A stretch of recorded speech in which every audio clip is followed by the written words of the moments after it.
Good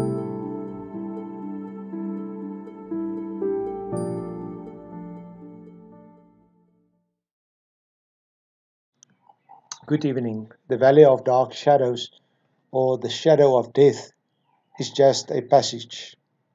In many translations of Psalm 23, verse 4, translators took the Valley of Dark Shadow to its extreme meaning by translating it with the Valley of Shadow of Death. I've already pointed out that Job indeed applies the expression to death. Job 10, verse 21 and 22. Before I go to the pitch dark land and never return, to the land of dark night with its deep darkness, where nothing is ordered, where the light itself is dark.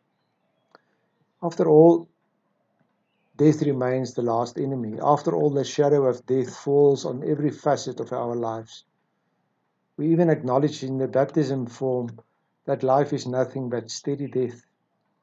Diseases and ailments of old age are signs of physical death.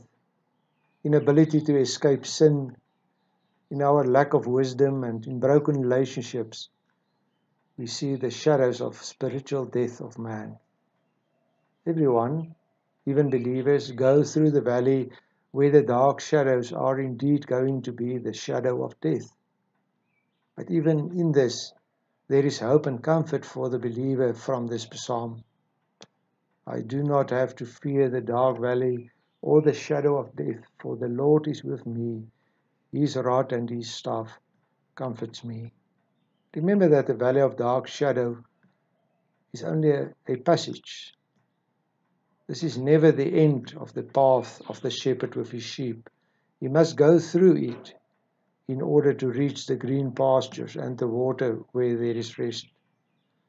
The path of the Lord walks with us, also through the valleys of dark shadow, is to discipline and purify and teach us. But it always leads to something better. And because it is so, Jesus Christ came to earth. He came to walk in our place through the valley of dark shadows, through the shadow of death, so that death for the believer is not the end point, but the passage to a glorious life. Jesus Christ has conquered the last enemy, death. He walked the path of the shadow of death before us. He did not walk around the darkness, but through it, in our place. He was terrified at Gethsemane. He went into our place in the darkest of darkness. He was left on the cross in the darkness of being forsaken by God. He bore our anguish and fear of death. And then he went through death. He rose from the dead. Death could not hold him. The stone was rolled away. The tomb was empty.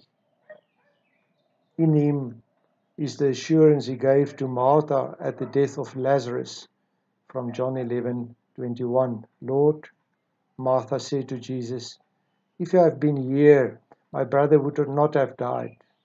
But I know that even now God will give you whatever you ask. Jesus said to her, your brother will rise again. Martha answered, I know you will rise again in the resurrection at the last day. Jesus said to her, I am the resurrection and the life. The one who believes in me will live even though they die, and whoever lives by believing in me will never die. Do you believe this? All that is now left for the believer in Christ is the shadow of death.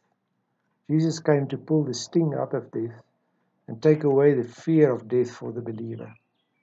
I end with a story from a father who had to comfort his children at the funeral of their mother.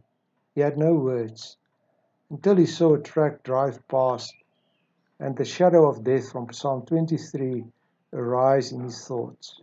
My children, would you rather be struck by that great truck or by the shadow of that great truck? So your believing mother in Christ was struck only by the dark shadow of death and not by death itself. She lives. She only passed away. She arrived at her father's house. She lives even though she died. The Lord, the shepherd. No, the Lord, my shepherd, is with me. Even if I have to go through a valley of dark shadows, even if I have to go through the valley of shadow of death, I will not fear. Good night.